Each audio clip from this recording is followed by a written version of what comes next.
Hi, I'm Josh, and this is Chuck, and this is This Day in History, special Shark Edition. Yeah. And on July 30th, 1945, at 12:14 a.m., the USS Indianapolis was sunk by a Japanese torpedo in the Philippine Sea. Yeah, and it was torpedoed, went down in 12 minutes, which obviously did not give the crew any time to get lifeboats out or anything like that. Yeah. I think 300 men perished actually when the ship was torpedoed and went down. 600 roughly went into the water.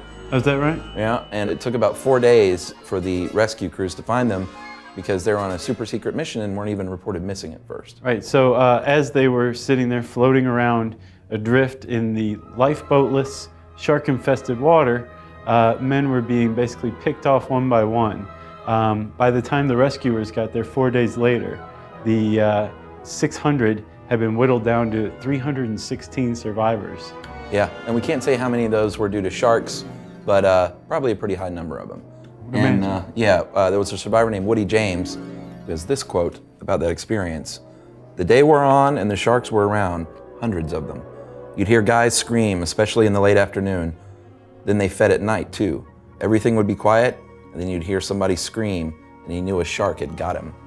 And that might sound slightly familiar. If it does, it means you've seen Jaws and remember Robert Shaw's famous monologue, which apparently Steven Spielberg credits 3 different screenwriters for coming up with.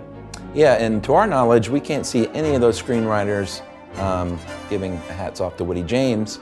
So I don't know if they were inspired by it, but it sounded pretty familiar to me. It sure did. Yeah. So, in honor of those who lost their lives and the survivors of what still stands as the worst naval disaster in U.S. history, we raise our glasses to you, U.S. Navy, and USS Indianapolis.